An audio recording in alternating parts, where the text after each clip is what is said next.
Connecting Bangladesh অনুষ্ঠানে আপনাদেরকে স্বাগত জানাই। প্রতি শুক্রবারের আমাদের এই বিশেষ অনুষ্ঠান আপনারা যারা নিয়মিত দেখেন তারা আমাদের কানেক্টিং বাংলাদেশের যে বিন্যাস, অর্থাৎ আমরা স্টুডিওতে থাকি, আমি উপস্থাপক হিসেবে স্টুডিওতে থাকি, আমার সঙ্গে থাকেন একজন বিশেষজ্ঞ চিকিৎসক আর আমার সহকর্মীরা সবাই বাংলাদেশের বিভিন্ন এলাকায় আমাদের টিম, এটিএন নিউজের কানেক্টিং বাংলাদেশ টিম চলে যায়, সেখান থেকে আমরা সংযুক্ত হই, এভাবেই বসি যেমন করে আমি বসে আছি। আজকে একটু অন্যরকম, প্রায় দিনই আমরা এরকম করার চেষ্টা করি, সব সময় প্রত্যন্ত এলাকায় একেবারে উপস্থিত হওয়া হয় না, সে কারণেই তথ্য প্রযুক্তির কল্যাণ এবং কোনো না কোনোভাবে এইসব মায়েদের সঙ্গে আমাদের এক রকমের যোগাযোগ হয়। এটাই কানেক্টিং বাংলাদেশ। এবার একেবারে সশরীরে হাজির হয়েছে বাংলাদেশের একদিককার শেষ প্রান্ত বলা যায় সুন্দরবন। সুন্দরবনের একেবারে লাগোয়া একটি গ্রামে আছি, দাকোপ থানার লাউডোব ইউনিয়নের বুড়ির ডাবর গ্রাম। সেখানে একটা সাইক্লোন সেন্টারে বসেছি, চারিদিকে অনেক সুন্দর সবুজ, আর আমার বায়ে 100 গজ দূরেই সুন্দরবনের যেই সুন্দরী গাছ, যে ছোট্ট একটা খাল, সেগুলো রয়েছে। তো এরকম একটি সীমান্তবর্তী গ্রামে বসে এই করোনার সময় আমরা কথা বলছি। আমরা ঢাকায় যারা যখন কাজ করি এই করোনার কালে, গত 7-8 মাসের অভিজ্ঞতা, বিভিন্ন জায়গায় আমরা বিভিন্ন রকমের কথা শুনেছি। আমি নিজেই অন্যান্য গ্রামে গেছি, কোথাও কোথাও গিয়ে দেখেছি যে সেখানে করোনার প্রকোপ হয়তো আছে অথবা খুবই কম, কিন্তু একটা মাস্ক ব্যবহার করতে চান না। কিন্তু আমরা এখানে আসার পরে এটা মানে লক্ষ্য করেছি এবং এটা খুব, আমরা বলছি যে খুবই পজিটিভ দৃষ্টিভঙ্গি এখানকার মানুষের। সেই অর্থে করোনায় কোনো মৃত্যু ঘটেনি, 2-1 জন আক্রান্ত হয়েছে জ্বর কাশি ঠান্ডার মতো, তেমন সিরিয়াস হয়নি। কিন্তু প্রশাসনের উদ্যোগ এবং এখানকার মানুষের যে উদ্যোগ এবং সচেতনতা, প্রত্যেকটি মানুষ, আমরা গত রাত থেকে এটা লক্ষ্য করছি, স্থানীয় বাজার, রাস্তা যেখানেই যাচ্ছি অন্তত একটা করে মাস্ক ব্যবহার করেন।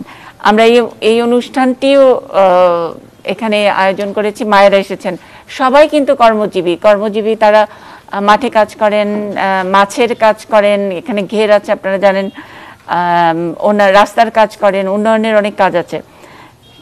তারা সকলেই অন্তত একটা মাস্ক ব্যবহার করেন। মাস্ক যদি সেই সার্জিক্যাল মাস্ক যদি নাও থাকে, একটা কাপড়, এক টুকরো রুমাল দিয়েও তারা এই সচেতনতার সঙ্গে একাত্মতা প্রকাশ করেছেন। আমি একটু আগে জিজ্ঞেস করেছিলাম যে মাস্ক পরলে কি হয়, করোনা থাকুক আর না থাকুক মাস্ক তারা ব্যবহার করবেন, এবং বলেছেন যে এটাতে এক ধরনের তো সুবিধাই হয়, আর একটা পাতলা কাপড়ের মাস্ক ব্যবহার করলে তারা ধুলোবালি, অনেকে বিড়ির ফ্যাক্টরিতে কাজ করে, এরকমও আছে অনেকে, তো তাদের জন্য অনেক সুবিধা হয়। সুতরাং এরকম একটি সচেতন জায়গায় আমি গর্বিত। আমি নিজে তাদের পাশে বসে নিজেকে অনেকখানি শিক্ষিত, মানে আমি অনেকখানি শিখলাম তাদের কাছ থেকে। সেই জায়গায় বসে আমি সবাইকে আগে কৃতজ্ঞতা জানাই। ভালো আছেন সবাই? আসসালামু আলাইকুম। জি জি, আমরা কথা বলবো। আমাদের সঙ্গে ডাক্তার আছেন, ডাক্তার সাহেব ওখানে বসে আছেন।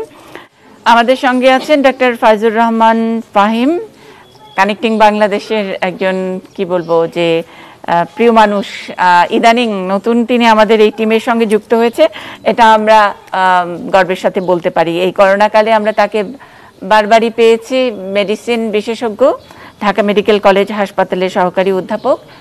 তিনি চেয়েছেন মায়েদের সঙ্গে কথা বলবার জন্য। যাই হোক, আমি যেহেতু এবার স্পটে ফিল্ডে যেহেতু এসেছি, ফিল্ড থেকে তাকেই আমরা সংযুক্ত করেছি। বাড়িতে আছেন, অনেকক্ষণ ধরে অপেক্ষা করছেন। তারপরে তথ্য প্রযুক্তির প্রতি আমাদের কৃতজ্ঞতা, থ্যাঙ্কস টু তথ্য প্রযুক্তির প্রসার। তা না হলে আমরা ঘরে একজন ডাক্তারকে পেয়ে গেছি, তাকে আটকে রেখেছি, এবং তিনি আমাদেরকে এখন তার ব্যবস্থাপত্র দিবেন যারা আছেন মায়েরা। ফাহিম ভাই, আসসালামু আলাইকুম, এবং কৃতজ্ঞতা জানাই আপনি আমাদেরকে এই সময়ে অনেকক্ষণ ধরে বসিয়ে রেখেছি, সময় দিচ্ছেন। ধন্যবাদ এটিএন নিউজ এবং মুন্নিদি আপনাকে আমাকে এই অনুষ্ঠানে সংযুক্ত করার জন্য। এবং আমি আমার বাংলাদেশের প্রান্তিক জনগণ যারা দাকপে বসে আজকে চিকিৎসা নেওয়ার জন্য এসেছেন, সবাইকে আমার পক্ষ থেকে সালাম এবং শুভেচ্ছা। আশা করি সবাই ভালো আছেন। জি হ্যাঁ, এখন আপনাকে দেখে অনেকে অর্ধেক সুস্থ হয়ে গেছে। ডাক্তারের কথা শুনলেই তো সুস্থ হয়ে যায় আমরা, না? হ্যাঁ, সবাই তো মাস্ক পরে আসছে। ফাহিম ভাই হাসছেন, খুশি হয়েছেন, এটা বুঝতে পারছি না। যাই হোক, তবে আপনি খুশি হবেন, আমি দুজন মানুষকে একটু পরিচয় করাই দিব। ওনারা আছেন ক্যামেরার পেছনে, ক্যামেরার সামনে একটু ডেকে নেই। আমাদের সঙ্গে আছেন আলহাজ শেখ আবুল হোসেন, দাকুব উপজেলা আওয়ামী লীগের সভাপতি। মানে এটা তার, আমি জানি না এই পরিচয়টাতেই উনি অনেক বেশি গর্বিত, নাকি এলাকায় তাকে এত ভালোবাসেন মানুষ, সবার প্রিয় আবুল হোসেন ভাই। উনি নিজে বলছিলেন সবাই আবুল ভাই ডাকে, তা আমি আবুল ভাইকে একটু ডেকে নিচ্ছি। জি, একটু আসেন। জি, আসসালামু আলাইকুম। ওয়ালাইকুম আসসালাম ডাক্তার সাহেব। জি, ভালো আছেন? ইনশাআল্লাহ। আমরা একটু আবুল ভাইয়ের কাছে শুনে নেই কেন দাকুব এত সুন্দর, মানে খালি কি প্রকৃতি সুন্দর হলে হয় নাকি মানুষ সুন্দর? আর একটু আগে গল্প করছিলেন যে সত্যি বঙ্গবন্ধুর যে বাংলাদেশ, এই বাংলাদেশের একটা ছোট্ট ছবি বোধহয় আমরা এখান থেকে দাকুব থেকে উপহার দিতে পারি। খুব ছোট্ট করে যদি একটু আবুল ভাই বলেন। মনিয়াপাকে এবং ডাক্তার ফাহিম ভাইকে, কানেক্টিং বাংলাদেশকেও ধন্যবাদ। আমাদের এই প্রত্যন্ত গ্রাম সুন্দরবন ঘেঁষা এই বুড়ির ডেবর গ্রামে আপনারা এসেছেন আমাদের মায়েদের চিকিৎসা সেবা দেওয়ার জন্য করোনাকালীন সময়ে।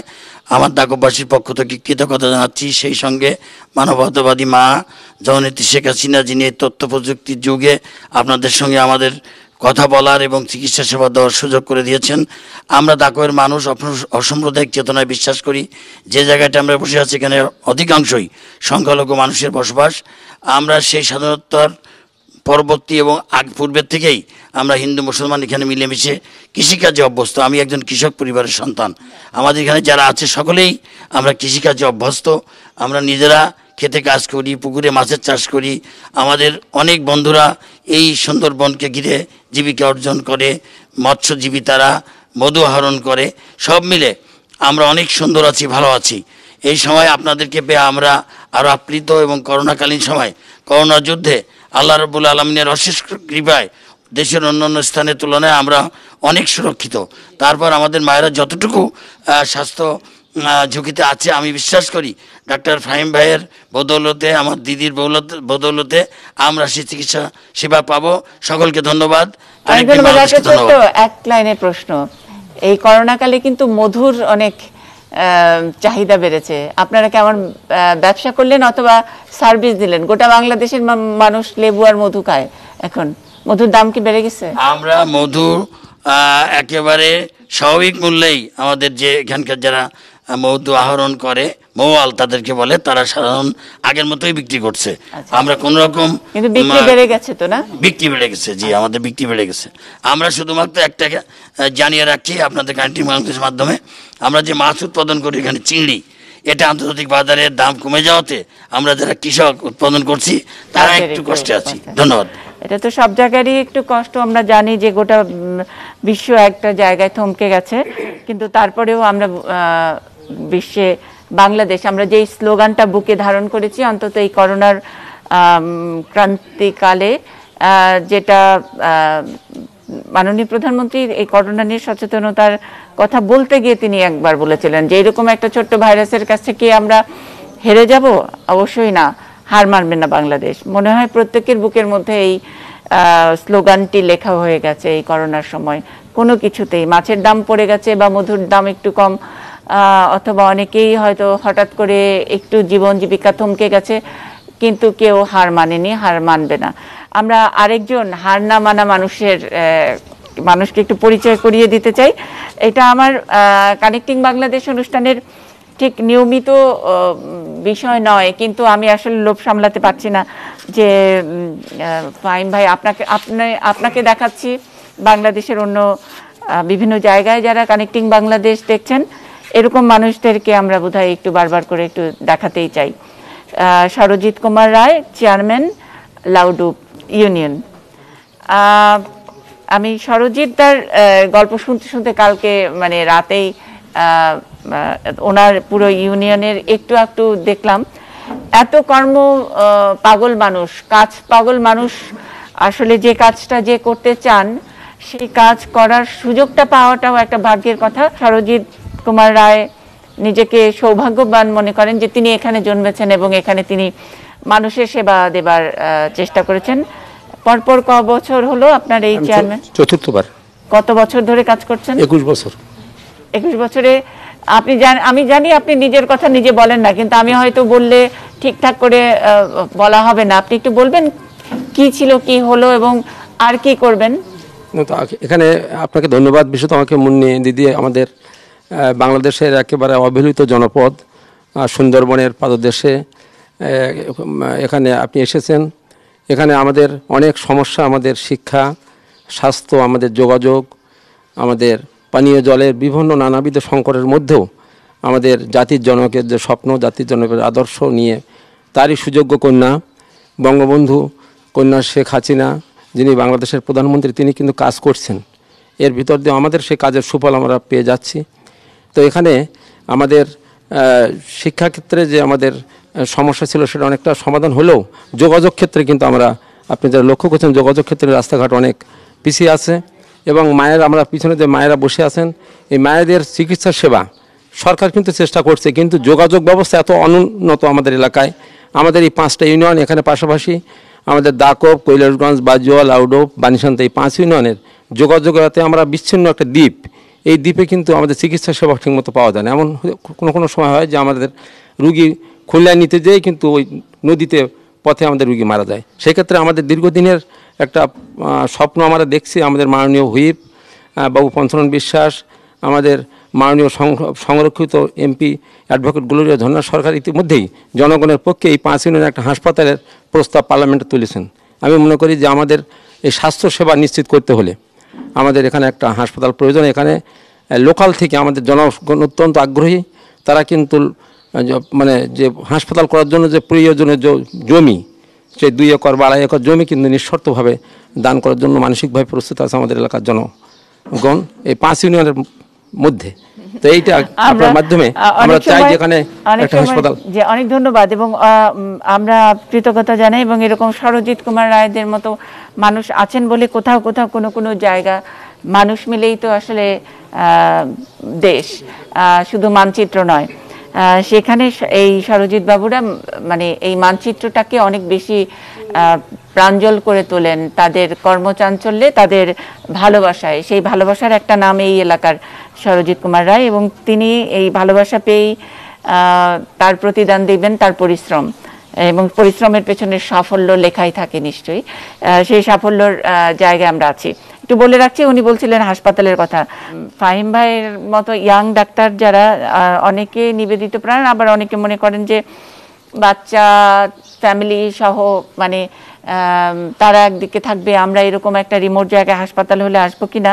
আগে একটু বলে রাখি যে হাসপাতালের দাবিটা করেছেন সরজিৎদা, কিন্তু এখানে এত চমৎকার চমৎকার রিসোর্ট এবং একেবারে একটু দূরে, আমরা যেই গ্রামটায় বসে আছি তার থেকে মাত্র 10 মিনিটের গাড়ির পথ। নদীটা পার হলেই দেখা যাচ্ছে মংলা বন্দর, এবং মংলা বন্দরে তো নানা রকমের অ্যাক্টিভিটি আমরা জানি। অনেক সময় ওই নদীর পার ঘেঁষা একটা রিসোর্টে বসে বোঝার উপায় নাই যেটা আমরা বাংলাদেশে আছি নাকি জার্মানির কোনো একটা শহরের একেবারে এই নদীর পার ঘেঁষে কোনো একটা রিসোর্টে আছি। এবং অনেক দেশ বিদেশের অনেক বিশেষজ্ঞরা, অর্থাৎ যারা ইঞ্জিনিয়ারিং, ব্যবসা ইত্যাদি নানান সেক্টরে যারা কাজ করেন তাদের অনেকেই এখানে কিন্তু থাকেন। সুতরাং একটা হাসপাতাল হলে এবং একটা আন্তর্জাতিক মানেরই হাসপাতাল নিশ্চয়ই হবে, সেটা ছোট হোক বা যাই হোক না কেন। অনেক ধন্যবাদ দাদা সময় দেওয়ার জন্য। আমি মায়েদের সাথে কথা বলি। হ্যাঁ, প্রথমে কথা বলবেন কে? আসেন, একটু নামটা শুনি। আমার নাম পারুল আক্তার, আমার বাড়ি বুড়ির ডবুর, লাউডবিন। এখন ডাক্তারকে কি বলবেন, কি অসুবিধা? হ্যাঁ, আমার সমস্যা হলো আমার ওই গা হাত পা ঘুরায়, মাথা ঘুরায়, শরীরে আমি বল পাই না, মানে শরীর দুর্বলতা ভাব অনুভব করি। বসলে উঠে দাঁড়ালেই চোখ মাথা ঘুরায়। এই মানে বয়সটা বোঝা যাচ্ছে না কত, এই জন্য জিজ্ঞেস করলাম। আমার বয়স 30। বাচ্চা তো একটা না? হ্যাঁ, একটা 14 বছর। 14 বছর বয়স। আচ্ছা, এমনি আর কোনো সমস্যা আছে? যে মাসিকের সমস্যা আছে? হ্যাঁ, ওইটা একটু আছে। মাসে ক্লিয়ারলি, মানে মনে করেন এ মাসে যদি হয়, তা আজকের ডেট আছে, আজকে হচ্ছে, কিন্তু ক্লিয়ারলি হচ্ছে না। ওখান থেকে 4 দিন পরে যে ক্লিয়ারলি এরকম। আচ্ছা আচ্ছা আচ্ছা, তাহলে মানে ডেটের ভিতরেই হচ্ছে, কিন্তু ওটা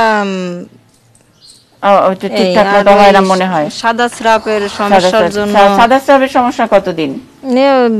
অনেক দিন। ফাহিম ভাই, পারুলকে কি বলবেন? আচ্ছা, পারুল আপা, আপনার বাচ্চা কয়জন? আমার একটা বাচ্চা। আপনার একটা বাচ্চা। আপনি যে সমস্যাটা বললেন, আপনার অনেক দুর্বল লাগে, মাথা ঘুরায়, তারপরে কাজকর্ম করলে হাত পা ঝিমঝিম করে, এটা আপনি কতদিন ধরে ভুগছেন? এটা প্রায় আমি বছরখানি এটাই আমার লক্ষণ দেখা দিচ্ছে। মানে বছরখানি আমি খুব শরীরের দিক থেকে দুর্বলতা বোধ করছি, আর অনেকটা মানে কাবু রোগা হয়ে যাচ্ছে। আগে যেরকম পরিশ্রম করতে পারতাম, এখন সেটা পারি না। আচ্ছা, আপনি কি আগের চেয়ে, যে আপনার স্বাস্থ্য আগে যেরকম ছিল, সেখান থেকে কি আপনার স্বাস্থ্য খারাপ হয়ে গিয়েছে ইদানিং? হ্যাঁ হ্যাঁ, আমার স্বাস্থ্য খারাপ হয়ে গেছে। আগে যা ছিল, 1 বছর আগে যা ছিল, তার থেকে অনেক আমার শরীর স্বাস্থ্য খারাপ হয়ে গেছে। আচ্ছা, ঠিক আছে। আর আরেকটা সমস্যার কথা বললেন যে আপনার সাদা স্রাব ভাঙে। এই সাদা স্রাবটা যে ভাঙে, এটা কি আপনার সবসময়ই যায়, না মাসিকের আগে পরে ভাঙে? আমার সব সময়। সবসময় যায়। সাদা স্রাব কি দুর্গন্ধযুক্ত হয় নাকি দুর্গন্ধযুক্ত হয় না? না না, গন্ধ নাই, কোনো দুর্গন্ধ নাই। আচ্ছা, ঠিক আছে। আপনার তলপেটে কোনো ব্যথা আছে? তলপেটে মাঝে মাঝে ব্যথা হয়ে চাং ধরে পড়ে। চাং ধরে করে। ব্যথাটা কি মাসিকের আগে পরে হয় না সবসময় থাকে? মনে করে না, এই গেছে কালকে এরকম হঠাৎ তলপেট ব্যথা হয়ে চাং হয়ে পড়ছে, কিন্তু ওই মেন্সের আগে এই সমস্যাটা দেখা দেয় না। মেন্সের আগে ওই যে বললাম যে মনে করেন আমার আজকে তারিখ, আজকে এই ডেটের ভিতরে হচ্ছে, কিন্তু ডেটের পরে যে 3 দিন বা 4 দিন পরে যে তারপরে ভাঙবে। এই মাসে হয়েছে, এই মাসে মানে আমি মনে করেন 10 তারিখে হয়েছে, 1 তারিখে হয়েছে, সেখানে যে 7 তারিখে আমার ক্লিয়ারলি হয়েছে। আচ্ছা আচ্ছা, ঠিক আছে। মানে আপনার যে মাসিকের ডেটটা একটু আগে পিছে হয়, এটা প্রতি মাসে আপনার হচ্ছে। এখন যেটা হচ্ছে যে আমি আর একটা প্রশ্ন করতে চাই, আপনার প্রস্রাবে কোনো জ্বালাপোড়া আছে কিনা? মাঝে মধ্যে আমার জ্বালা যন্ত্রণা হয় শরীরে। আচ্ছা, ঠিক আছে। এখন আমি আপনাকে আপনার চিকিৎসাটা বলছি। প্রথম কথা হচ্ছে, আপনার যে শারীরিক দুর্বলতা আছে, সম্ভবত আপনি রক্ত স্বল্পতায় ভুগছেন। রক্ত স্বল্পতায় ভোগার জন্য আপনি আয়রন ট্যাবলেট, আমাদের যেগুলো বাজারে পাওয়া যায়, বিভিন্ন রকমের আয়রন ক্যাপসুল, জিপসিআই বা অনলিট প্লাস কিংবা এই জাতীয় আয়রন ট্যাবলেট একটি করে একটানা 3 মাস খাবেন। এটি হচ্ছে আপনার প্রথম চিকিৎসা। দ্বিতীয় চিকিৎসা হচ্ছে, আপনার যে সাদা স্রাব ভাঙে, এই সাদা স্রাব ভাঙার জন্য বাজারে মেট্রোনিডাজল বা মেট্রিল, ফিলমেট, অ্যামোডিস, ফ্লাজিল এই জাতীয় অনেক ট্যাবলেট পাওয়া যায়। এই ট্যাবলেটটি 3 বেলা সেবন করবেন আগামী 7 দিন। তার সাথে ডক্সিক্যাপ 100 2 বেলা 7 দিন। তার সাথে হচ্ছে ফিলমেট বা মেট্রোনিডাজল, এটা 3 বেলা 7 দিন। আর তার সাথে একটি অ্যান্টিফাঙ্গাল লুকান আর 150 মিলিগ্রাম, একটি সিঙ্গেল ডোজ, মানে একটি খাবেন। আচ্ছা, এটা সিঙ্গেল ডোজ? জি। আচ্ছা, ওকে। আমি ওষুধটা লিখে দিছি, ডাক্তার সাহেব বলছে, আমি আপনার জন্য লিখে দিছি। এই যে পারুর নাম দেওয়া, ঠিক আছে? দেই? হ্যাঁ, এই যে। তারপরে কে আসবেন, কথা বলবেন? এই তো সামনে আসেন। হ্যাঁ, এটা ধরে নেন। হ্যাঁ, বলেন নামটা কি দিদি? আমার নাম সত্যবতী। সত্যবতীর বয়সটা আমি বুঝতে পারছি না। 50। হ্যাঁ, কি হলো সমস্যা? মাজায় সমস্যা, তো নিশ্চয়ই ঝাঁটা ধরতে পারি না। হ্যাঁ, মাজায়। আচ্ছা, মাজায় সমস্যা। কি ধরনের কাজ করেন? মানুষের বাড়ি ভারী কাজ করেন? ওই তো ফসল টসলের কাজ করেন, মাছের কাজ করেন? মানুষের বাড়ি বাড়ি কাজ করেন। বাড়িতে কাজ করেন। আচ্ছা, তো এই মাজার সমস্যাটা কতদিন ধরে? 3-4 বছর হয়ে গেছে। এই বছর বেশি হয়েছে। এবছর ওষুধ খাইছেন একটু? খাইছি টুকটাকের মধ্যেই গরিবানা মতে, কিন্তু কোনো সমাধান হচ্ছে না। নিচে হলে যেন মাজার হাড় ভেঙে বাচ্চা যায়। কয়জন? 5 জন। 5 জন। সবাই বড়? ছেলে বড়, মেয়ে ছোট জনের বয়স কত? ছোট জন বিয়ে হয়ে গেছে, তার কোলে ছেলে। আচ্ছা, ছোট জন বিয়ে হয়ে গেছে, তার কোলে ছেলে। সত্যবতীর জন্য ওষুধ 50 বলছে, আমার মনে হয় আরেকটু বেশি হবে। হ্যাঁ, 50-এর উপরে 55-56 এরকম একটু হবে। ফাহিম ভাই। জি সত্যবতী, আপনার যেটা সমস্যা হচ্ছে, আপনার দীর্ঘদিন ধরে কোমরে ব্যথা আছে। আপনি ভারী কাজ করেন, এজন্য আপনার ব্যথাটা সহজে ভালো হচ্ছে না। প্রথম যেটা হচ্ছে, যদি সম্ভব হয়, আমি জানি না পারবেন কিনা, ভারী কাজগুলো আপনি কমিয়ে নেবেন। এটা পারবেন না? ওষুধের মাঝে পারবো না, আমরা এটা পারবেন না। আচ্ছা ঠিক আছে, পারবেন না, কারণ কাজ করেন উনি। জি, তা ওষুধের মাঝে যেটা উনি খাবেন সেটা হচ্ছে অ্যাসিক্লোফেনাক জাতীয় ওষুধ। এটি ফ্লেক্সি কিংবা মারভান নামে পাওয়া যায়। এটা দুবেলা খাবেন, খাবার পরে ভরা পেটে। এটি উনি 15 দিন গ্রহণ করবেন, 10 থেকে 15 দিন। দাম পড়বে কিরকম? দাম কিরকম পড়বে এটা তো আমি জানি না, আপনি কি ধারণা দিতে পারেন? এটার দাম খুব বেশি না, মানে এক একটা ট্যাবলেট 3 থেকে 4 টাকার মাঝে। আচ্ছা, একটা ট্যাবলেট 3-4 টাকা হবে, 15 দিন খেতে হবে। তাহলে 15 দিনে যদি আমি 4 টাকা করে ধরি, তাহলে তো অত না, আপনার 200-300 টাকা লাগবে আর কি। পারবেন তো? কাজ করতে, লকডাউনে তো কাজ কাম নেই, চেষ্টা করতে। আমি তাহলে ওই যে একটু বলে যাব। হ্যাঁ, যে আবুল হোসেন, ওনার সঙ্গে কথা হলো। আপনি এটা রাখেন, আমরা ওষুধের নামটা রাখেন, আমি আপনারটা কোথাও এখানে। দিদি আরেকটা ওষুধ যাবে, এটার সাথে আরেকটা ওষুধ যাবে, শুধু মারভান না, মারভানের সাথে একটি করে কোসেক ক্যাপসুল 20 মিলিগ্রাম, এটা দুবেলা খেতে হবে। কয়দিন খাবে? ওইটা হচ্ছে যে কয়দিন উনি ব্যথার ওষুধটা খাবেন সে কয়দিন গ্রহণ করবেন। এটাও 15, ওরকম 2 বেলা? জি 2 বেলা, এটা খাবার আগে খাবেন। আচ্ছা, একটা হলো উপরের ওষুধটা খাবার পরে লিখে দিছি, আরেকটা 2 বেলা, এটা হলো খাবার আগে। এই যে আমি বড় বড় করে লিখে দিছি, বড় বড় করে লিখে দিছি। এই লেখাটা ওই ফার্মেসি থেকে যখন ওষুধটা দিবে, উনি তখন আবার বুঝাই দিবে। তারপরে কে আসবেন? আপনার নামটা শুনি। আমার নাম পুষ্প দাস। দেখেন আমার অবস্থা, দেখেন এই দেখেন হাতটা ইয়ে হয়ে যায়। কি হয় হাত?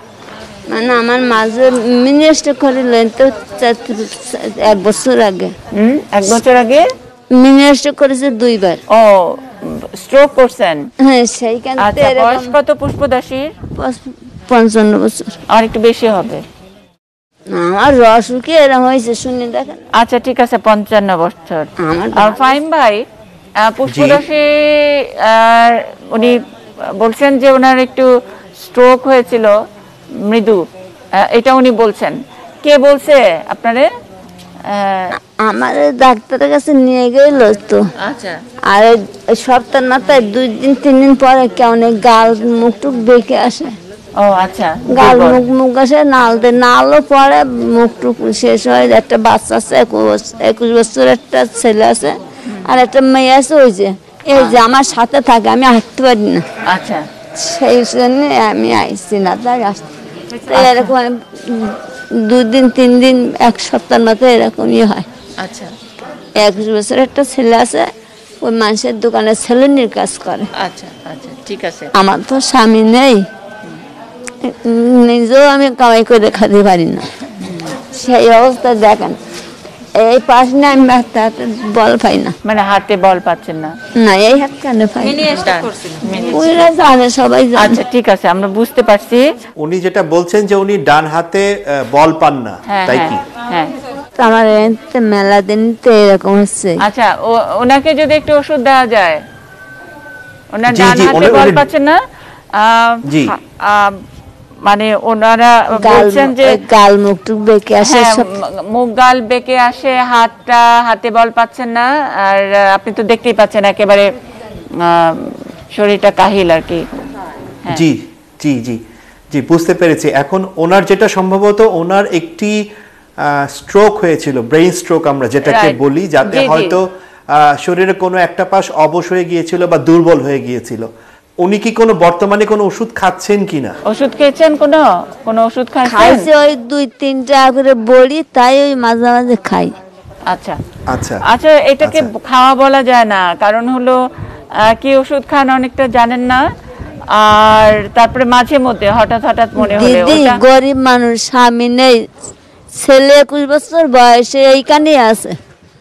আচ্ছা, একটা ওষুধ দেন ফাহিম ভাই। জি, ওনার জন্য যেটা লাগবে সেটা হচ্ছে উনি যদি একটু হাতের ব্যায়ামটা করেন, মানে হাতটাকে যদি সবসময় সচল রাখেন, এটাতে ওনার হাতের বলটা ফেরত আসবে এক। আর হাতের এই দুর্বলতার জন্য আসলে বিশেষ কোনো ওষুধ নেই, নিউরোবি জাতীয় ওষুধ উনি 2 বেলা খেতে পারেন, 1 মাস বা 2 মাস খেয়ে দেখতে পারেন। ওনার হাতটা সচল রাখতে হবে, মানে কাজকর্মে থাকতে হবে। এই ওষুধটার দাম বেশি না, হ্যাঁ, যে ওষুধটা উনি দিচ্ছেন ডাক্তার, আর আপনি একটু চেষ্টা করবেন আপনার হাতটা দিয়ে একটু যাতে নাকি অনেক কিছু ধরে বারে একটা বল এরকম করে মুট করে এরকম করবেন, হ্যাঁ, যাতে হাতটা সচল হয়। পারেন তো, চেষ্টা করলে তো পারবেন, হ্যাঁ, না করতে এটা শুকায় যাবে, একদম এরকম হয়ে যায়। ভাতটা যে খাতে যায় সব ছড়ায় যায়। আচ্ছা, হ্যাঁ, আর একটু খাবেন, ওই যে শাকসবজি, একটু জলের তো একটু সমস্যা না? জল আমাদের এইখান থেকে পুষ্করণীর জল ফিল্টার ওঠে, তাই খাই। আচ্ছা, ফিল্টার। আচ্ছা ঠিক আছে, এই যে এটা লিখে দিলাম, আপনি এই ওষুধটা খাবেন, বেশি দাম না এটার। আচ্ছা, আসেন। আমার নাম কুলসুম আক্তার। আমার দিকে বলেন। কুলসুম আক্তার। আমি পায়খানা করার পরে, শোষার পরে পানি নিলে জ্বালা করে। আচ্ছা, হ্যাঁ, কতদিন ধরে? বয়স কত? আমার বয়স ধরেন হয়েছে 50-60। 50। বাচ্চা কয়জন? 5 মেয়ে 2 ছেলে। সবচেয়ে ছোটটার বয়স কত?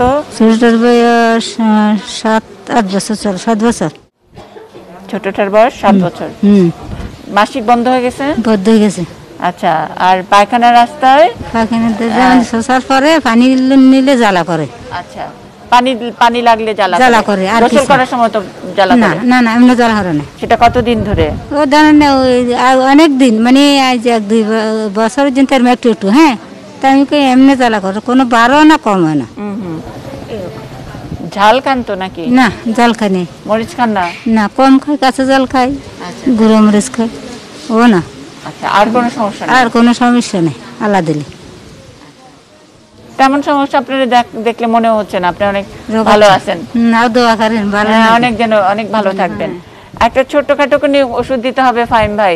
ওনার কখনো পায়খানার সাথে রক্ত গিয়েছে কিনা?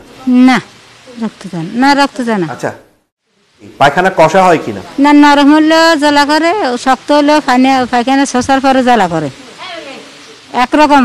এটা ওনার একটা সম্ভাবনা থাকতে পারে যে ওনার একটি অ্যানাল ফিশার জাতীয় অসুখ হয়তো আছে।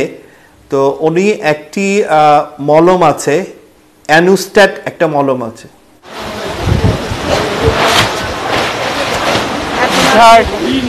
মন্ডিদি, আপনি কি আমাকে শুনতে পাচ্ছেন কি? শুনতে পাচ্ছি, ঝড় হচ্ছে, আপনি তো বুঝতে পারছেন না। আমরা বৃষ্টি এদিকে, মানে মোটামুটি দমকা বাতাস, বর্ষা। হ্যাঁ, আমরা একটা সাইক্লোন সেন্টারে বসে আছি, এই হঠাৎ করে দমকা বাতাস, বৃষ্টি। যে অ্যানুস্ট্যাট এই মলমটি উনি দিনে 2 থেকে 3 বার ব্যবহার করবেন, এবং প্রতিবার মলম এটি মলদ্বারে ব্যবহার করতে হবে। উনি টয়লেট করার পরে এটি মলদ্বারে এটি ব্যবহার করবেন, এবং প্রতিবার মলত্যাগের পরে, পরিষ্কার করার পরে মানে প্রতিবার মলত্যাগের পরেও একবার ব্যবহার করবেন। আচ্ছা, ঠিক আছে। একটা মলম দিছে, হ্যাঁ, মলমটা তো কিনতে পারবেন আপনি, বেশি দাম না। তো এটা ওই পায়খানা করার পরে, পরিষ্কার হওয়ার পরে আপনি ব্যবহার করবেন। 2 বার উনি বলছেন, আপনি পায়খানা করার পরে, পরিষ্কার হওয়ার পরে যতবার হয় ততবার করবেন। আর কোনো ওষুধ খাইতে হবে না। একদম ঠিক আছে কুলসুম আপা, ভালো থাকেন। হ্যাঁ, আচ্ছা, কে আসবেন? কে বলেন, নাম বলেন। নাম উষা সরকার। উষা। আচ্ছা, উষার বয়স কত হবে? এই 50-60। 50-60। হ্যাঁ, কি হলো সমস্যা? সমস্যা প্রথম স্ট্রোক করেছিলাম। স্ট্রোক? কতদিন আগে? কতদিন, এই 3 বছর হচ্ছে। আচ্ছা। মাথায় যন্ত্রণা ওঠে, আর মাথা মানে যন্ত্রণা উঠলে আর কিছু বলতে পারিনি আমি, মানে 6 দিন 7 দিন একদম ছিলাম, অজ্ঞান ছিলাম। তাই 5 বছর ধরে ওষুধ খাতেছি, তো কোনো কিছু। কি ওষুধ খান? ওটা কি আনছেন? না, ওষুধ আনিনি। ওই লেখাটা দেখতে পারলে ডাক্তার সাহেব ভালো করে বলতে পারতেন। মানে ওষুধ যেখানতে যা পারি সেখানতে, গরিব মানুষ তো কিনতে পারি না, ওই যেখানতে যা পারি। এক এক সময় এক একটা ওষুধ খায়। হ্যাঁ, ওই কিসের জন্য? মাথা ব্যথার জন্য? মাথায় যখন জ্বালা ওঠে মাথায় জ্বালা। প্যারাসিটামল না পাও ওগুলা খাইছেন না? বলতে পারিনি কি দেয়, আমি বলতে পারিনি। তারপরে গ্যাস, অসম্ভব গ্যাস। আচ্ছা। আর পেটের ভিতরে জ্বালা করে, এগুলার ভিতরে এইখানে জ্বালা করে। ভাত খেলে পরে? না, এমনি সবসময় জ্বালা করে, জ্বালা যন্ত্রণা করে সবসময়। আর গায়ে পায়ে জ্বালা উঠে যায়। আর এমনি আর কোনো সমস্যা? হ্যাঁ, হার্টের সমস্যা, বুক কাঁপে, অতিরিক্ত বুক কাঁপে। মানে এক জায়গায় ঠান্ডায় বসতে পারি না বা দাঁড়াতে পারি না আমি, বুক কাঁপে। আর কিরম গায়ে অঞ্জলা অঞ্জলা ভাব লাগে। আচ্ছা। অঞ্জলা ভাবটা কতদিন ধরে? এই 5 বছর। 5 বছর ধরে আমি এই 5 বছরের আগে আমার বন্ধ হয়ে গেছে। এই 5 বছর বন্ধ হয়ে গেছে। আচ্ছা, মাসিক 5 বছর বন্ধ হয়েছে, এবং মাসিক বন্ধ হওয়ার সাথে সাথে এই রোগ দেখা দিয়েছে। এটা রোগ না আসলে, এটা আসলে রোগ না। একটু সমস্যা হয়, একটু হঠাৎ করে মাথাটা গরম হয়ে যায়, তাই না? পেটের কোলে জ্বালা করে, পেটের কোলে জ্বালা করে, বুকে জ্বালা করে, বুক কাঁপে। আচ্ছা, সেগুলোর ওষুধ দিবে। আর মাথা ব্যথা আছে একটু, তাই তো? মাথার মধ্যে যন্ত্রণা করে, এই ঘাট থেকে ব্যথা করে, সব মাথা নিয়ে ব্যথা করে। ছোট বাচ্চাটার বয়স কত? তাই 35 বছর।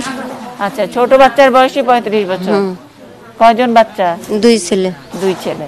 তাহলে ছোট জনের বয়স 35 বছর। ফাইম ভাই, আমাদের উষাকে ওষুধ দিবেন। অতিরিক্ত গ্যাস, গলার ভিতরে জ্বালা করে।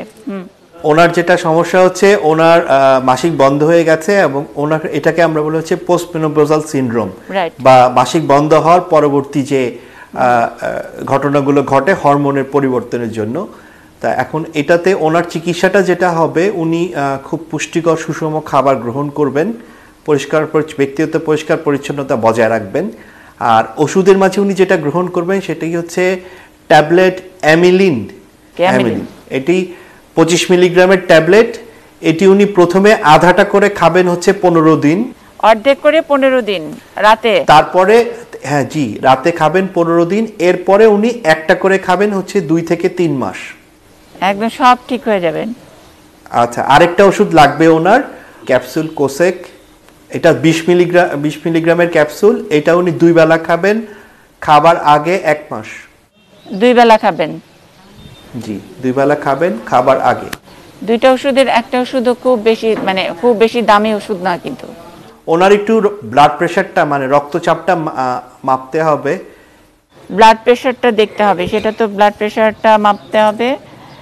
ব্লাড প্রেশার যদি বেশি থাকে তাহলে উনি একজন কাছাকাছি চিকিৎসককে দেখিয়ে সেটার চিকিৎসাটা গ্রহণ করে নেবেন, যেহেতু আমি দেখতে পাচ্ছি না ব্লাড প্রেশার কেমন আছে এখন। আচ্ছা, তাহলে ব্লাড প্রেশারটা পরে জানাবে। আমরা ডাক্তার সাহেবের নাম্বারটা দিয়ে রাখবো না? হ্যাঁ, একটা তো মোবাইল করতে পারবেন তারে? এই 5 বছর আছে, 5 বছরের ভিতরে কোনো জায়গায় মানে দেখাতে আর বাকি নেই, তো সুস্থ নেই কোনো সময়। একদম সুস্থ থাকবেন। ছোট ওষুধ, কম ওষুধ, অনেক সস্তা ওষুধ, কোনো দামি ওষুধ দেয় নাই। আপনার গ্যাসের ওষুধ দিচ্ছে, আরেকটা হলো মাথা ব্যথা, আপনার যে বুক ধড়ফড় করে ইত্যাদি। আর ব্লাড প্রেশারটা একটু মাপাবেন। ওই যে ফার্মেসিতে গেলে অনেকে, ফার্মেসিতে ডাক্তার বসে না, তাদেরকে দিয়ে মাপায়ে আমি ডাক্তারের নাম্বারটা এখানে লিখে দিব এক্ষুনি, ঠিক আছে? তাহলে উষারানীর চিকিৎসা শেষ। আমরা কথা বলছিলাম মায়েদের সঙ্গে একেবারে কাছাকাছি বসে। সচরাচর আমাদের এই সুযোগটা হয় না, আমার জন্য বিশেষত হয়ই না। স্টুডিওতে বসেই কথা বলি, আমাদের সঙ্গে বিশেষজ্ঞ চিকিৎসক থাকেন। এবার আমরা এই সময়ে, অর্থাৎ করোনার যেই বাস্তবতা, সেই বাস্তবতায় দাকুপে এসেছি এখানকার মানুষ জীবনযাত্রা দেখার জন্য, এবং একই সঙ্গে কানেক্টিং বাংলাদেশে মায়েদের সঙ্গে স্বাস্থ্যসেবা নিয়ে কথা বলবার জন্য। একটা সাইক্লোন সেন্টারে আমরা আছি, দাকুপ থানার লাউডোব ইউনিয়নের বুড়ির ডাবর গ্রাম। সেখানকার একটি সাইক্লোন সেন্টার এবং এটি একটি বিদ্যালয়ও। সেখানকার একেবারে খোলা জায়গায় আমরা বসেছি, বৃষ্টিও হয়েছে এর মধ্যে, আপনারা নিশ্চয়ই লক্ষ্য করেছেন। মায়েরা অনেকে আছেন, অনেকে চলেও গেছেন চিকিৎসার ব্যবস্থাপত্র নিয়ে, তাদের মনের কথা জানিয়ে। বাকি যারা আছেন তাদেরকে নিয়ে আমাদের আলাপ আলোচনা চলবে আগামী সপ্তাহে। আবারও এই একই জায়গায় একই সেটিংস থেকে আমরা শুরু করব অনুষ্ঠানটি। আজকে বিদায় নিচ্ছি, তার মানে আসলে আপাতত সময় স্বল্পতার জন্য বিদায় নিচ্ছি। থাকছি আমরা দাকুপেই, আগামী সপ্তাহে আবার দেখা হবে। যারা ছিলেন বাংলাদেশের বিভিন্ন প্রান্ত থেকে এই অনুষ্ঠানটি যারা দেখেন, বিদেশে বসে যারা এই অনুষ্ঠানটি দেখেন, সকলের প্রতি আমাদের কৃতজ্ঞতা। থাকবেন এটি নিউজের সঙ্গেই।